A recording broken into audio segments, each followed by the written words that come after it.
Today we'll be painting the banner from Triumph of Saint Katherine. Then the entirety of the cosmos is accessible through each and every individual's mind, connecting to the great mind, the great spirit.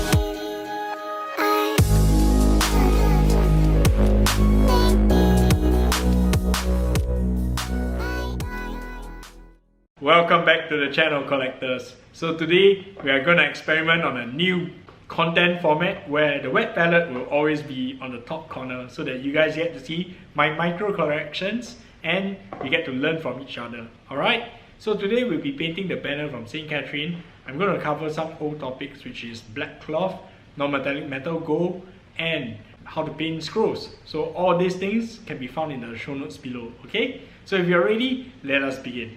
Alright, welcome back, collectors. So we're gonna give this new video format a try so that you guys can always look at the wet palette. And today we'll just be painting the banner from the Sisters of Battle Triumph of Saint Katherine.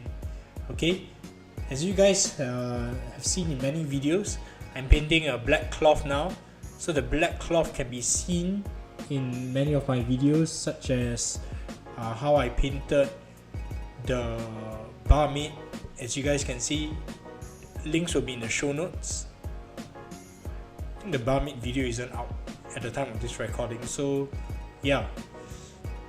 So as you guys can see, the colors I'm using dark sea blue plus a little bit of fuel blue and black to create the large surfaces first. You want to make sure that these satin areas have a pretty large area of highlight, rather large area of mid-tone, so that people can recognize that this is a large surface, large tapestry. You don't want people to mistake that this is actually piece of metal. Okay.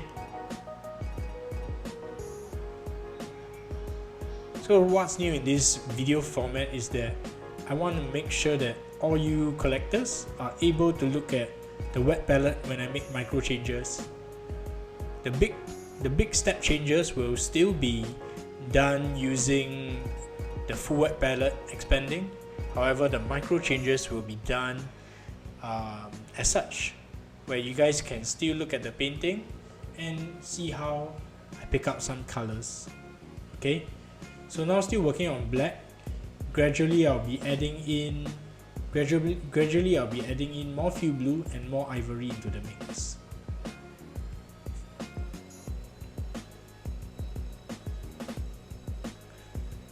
So right now probably what I really need to invest in is I need to invest in another camera to record the wet palette.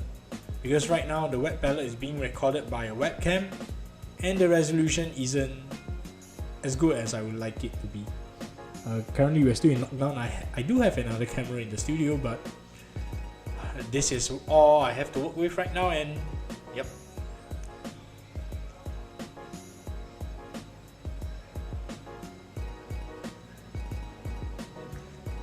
So while painting the black, you want to make sure that the highlight color. So right now, because once we add in ivory, this is going to the highlight stage. You want to make sure that a large proportion of the mid-tone is showing. However, the highlight color it's gonna be a lot more limited to showcase the form of this banner. Alright.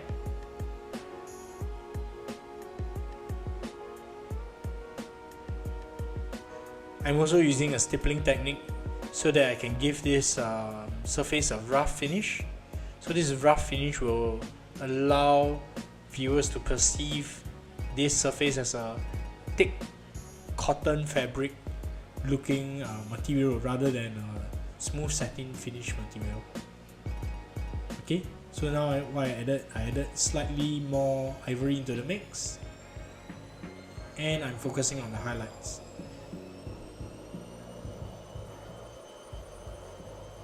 In this material, I probably won't go to a pure white highlight, so as not to push the contrast too far. I'm gonna make slight deviations to this paint job, because in the box art the patterns are actually painted in silver, non-metallic metal. I would like this tapestry to actually be black and gold, because I think gold will stand out from the silver a lot more. Sorry, black will stand out from the gold will stand out from the black a lot more.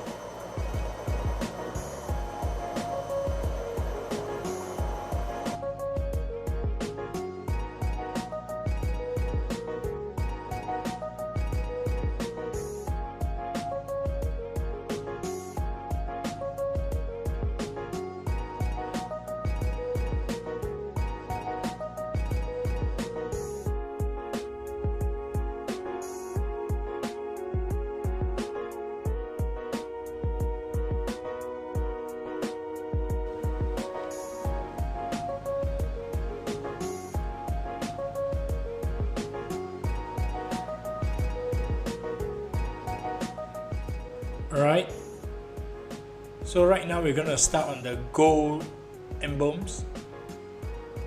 I'm gonna be using red oxide from Chimera and black from Chimera as a 50-50 mix as a base coat. For a more detailed look at how I painted the gold non-metallic metals, you can always look at the videos on the top right corner right now. All the links will be in the show notes. Okay, the links to my realistic non-metallic metal gold. Okay, so I'm just gonna base coat the areas. Try to do this as neatly as possible so that you don't need to go back to the previous cloth color, but if you do make a mistake, you can always go back.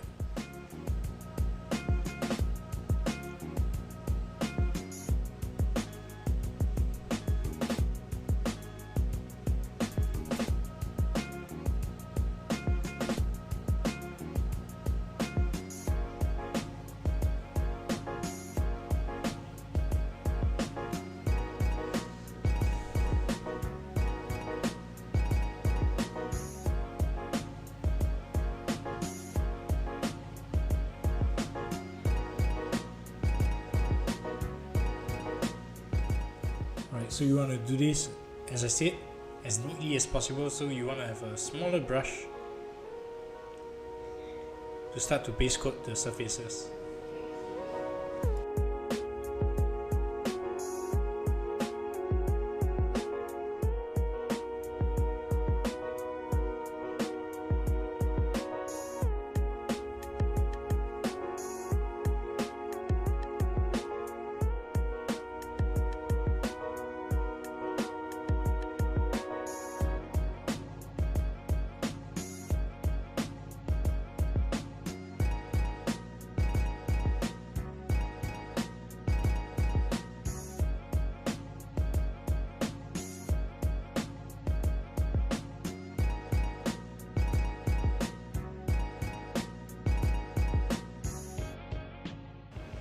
Alright, so now we're gonna mix the next highlight. The next highlight will be a mix of red oxide with yellow oxide, with just a little bit of maybe raw umber. I have a pretty fluid method of mixing colors. I'll just mix, and if the color seems right to me, I'll just go on to the miniature and start painting it.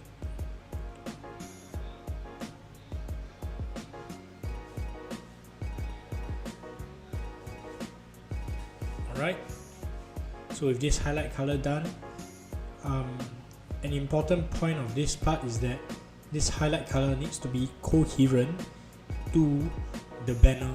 So if you can see where you place the highlights for the banner, these are the areas where the non-metallic metal highlights should be further. Because of its glossy and metallic finish, the highlight area should be much larger than the highlight areas on the cloth. So as you guys can see, say for example there's a fold on the top right hand corner, I'm making the highlights even larger because a larger surface of this is reflecting the light in comparison to the sort of satin finish that the cloth has. Okay.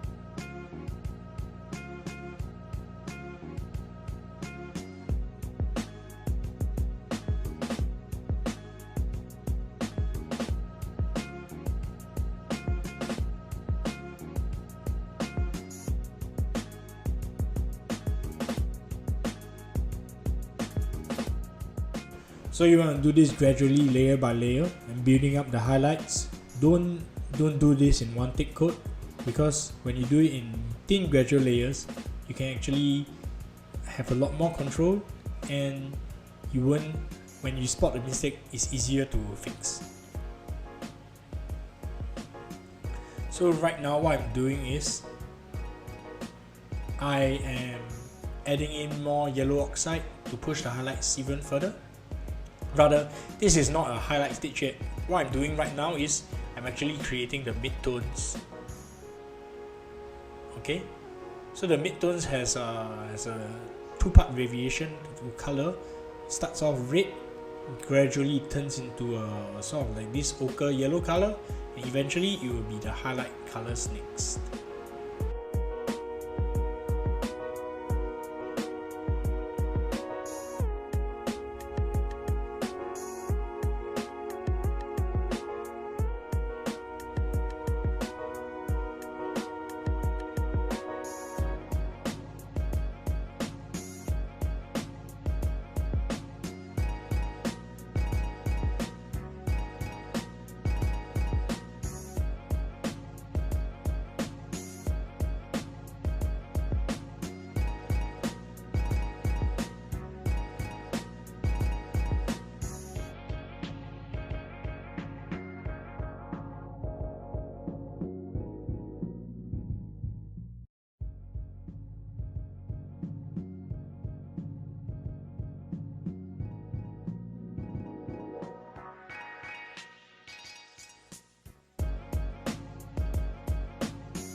So gradually adding more and more yellow oxide. I'm pushing the highlights even further.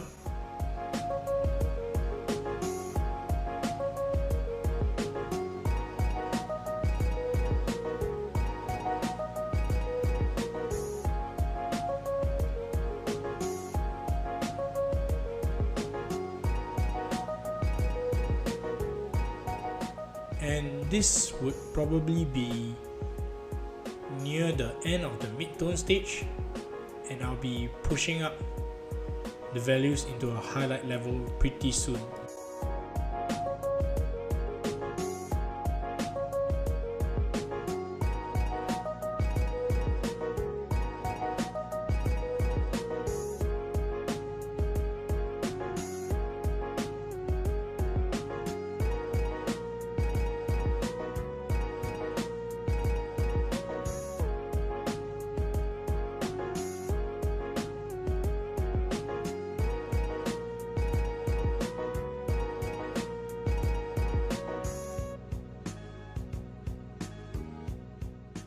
So right here, as you guys can see, I've already added in just a little bit of ivory, and gradually I'm building up into the highlight colors.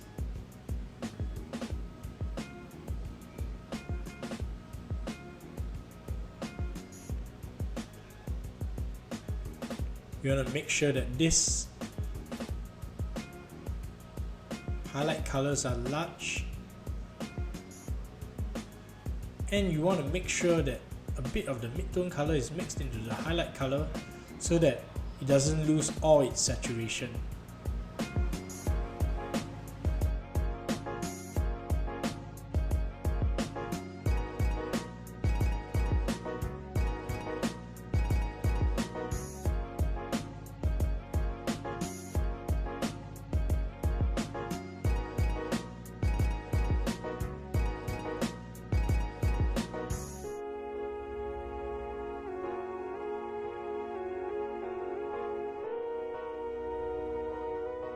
So you see, when you're adding in the highlight colors, this entire thing really starts to pop. But again, with layering, you want to make sure that you're doing it as gradually as possible. You don't want to make too drastic a change, because a too drastic change would probably not look realistic. And correcting stage by stage is a lot easier. Now the gold is starting to pop. I'm gonna add in even more ivory to make sure that this material reads off as gold thread rather than just ochre yellow threads. I'm gonna push the highlights further because metal surfaces tend to be more reflective than the satin surface at the bottom. That's why, as you guys can see, relative to the cloth, there is a lot more highlight surface than the midtone surface. That isn't to say that satin surfaces are supposed to be darker in nature. It's just a variation in the ratio of highlight to midtone to shadow colors.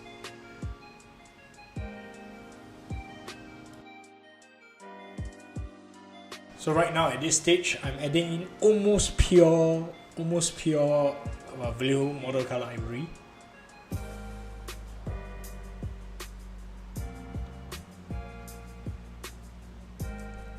And I'm pushing these highlight areas a lot larger. The under layers of very saturated colors will lend very well to these highlights, because these highlights will still take up a little bit of property from the bottom.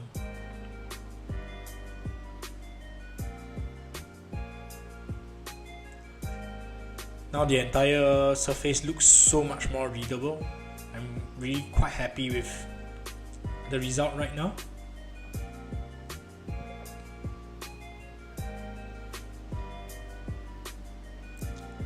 And you have to take note that this effect really doesn't take that long to paint. I painted this entire banner within 90 minutes. I found a pretty nice way to track my timing because my camera has a battery life of about 90 minutes. So while doing this, once my camera runs out of battery, I know that I've spent about 90 minutes on a particular surface or a particular part. So it just really gives me a lot of awareness of time.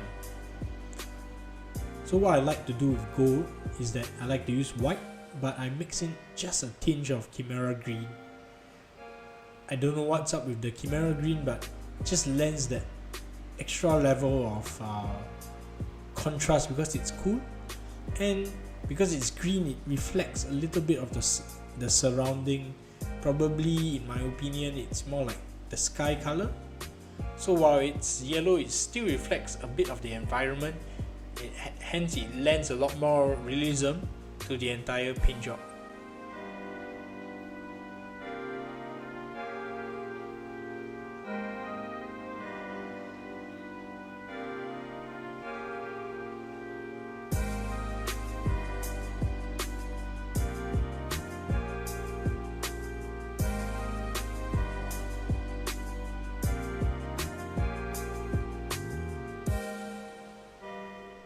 As you guys can see, just a little bit of green makes this highlight color pop so much more.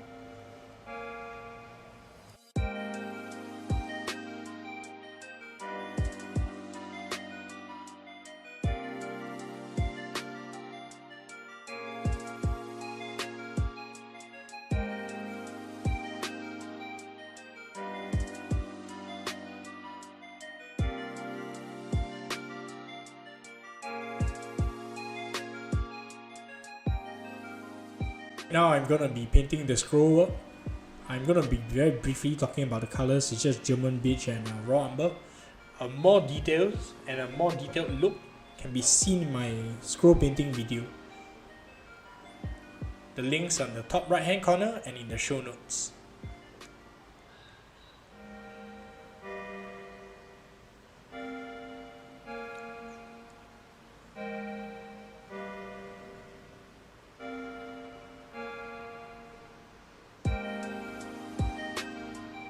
Okay, so just base coating, adding more of this German camo beige. One thing to take note that this scroll work is going to be matte. So the shadow colors are also going to tend towards the mid-tone colors. The contrast won't be as great because it's matte. It's a matte finish. But the thing is, the highlights still need to be coherent to the rest of the fabric.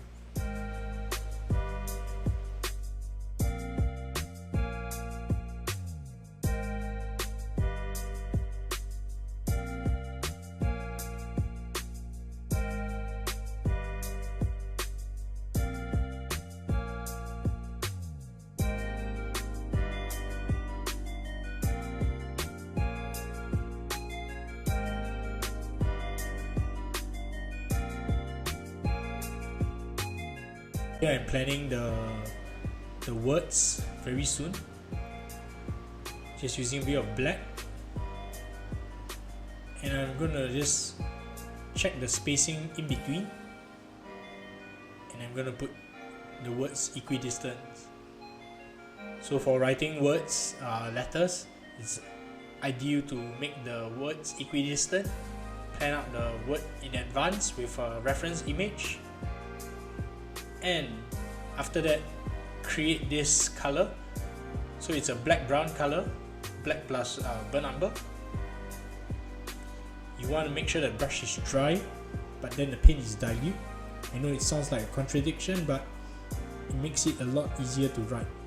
And remember that the first writing that you have will always be screwed up, and you will always need to clean it up later.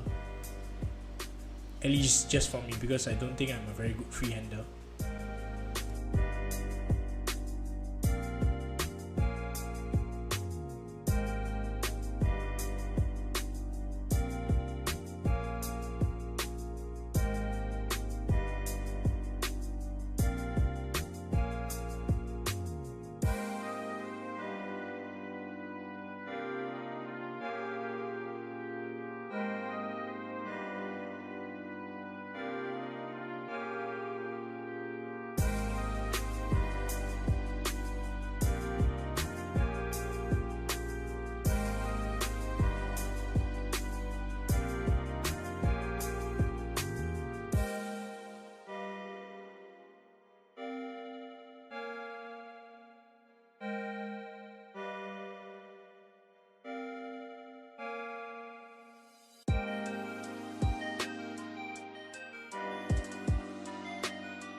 So you guys can see that once you clean it up, the letters look a lot more clean and look a lot more refined.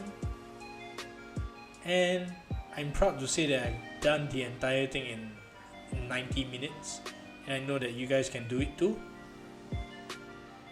And I hope you found this video useful. If you found this video useful, I would really appreciate you guys giving us a like and a subscribe. And if you can afford it, become a Patreon, because these videos take time and money to produce, and I want to keep producing awesome videos like this so that everyone gets to learn and become better painters with me. Okay, I'm just making the final changes right now, and this is the final product. Hope you like it.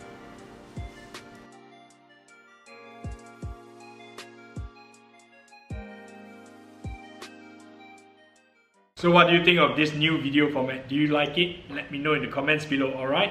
So, if you think that this video is useful, please share it all over your social media. Please subscribe and hit the bell notification icon so you know when we post the next video. Give us a thumbs up also, because it really helps. Okay, and if you really want to support the channel, and if you can afford it, please head on to our Patreon. Become a $2 Patreon today.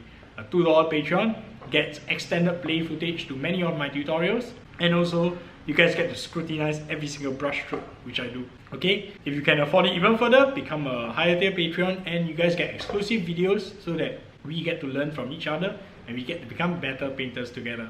Alright, so I'd like to thank my patrons for allowing me to keep producing content like this, and I'm really fortunate to be doing this, and I hope to see you guys in the next video. See you guys.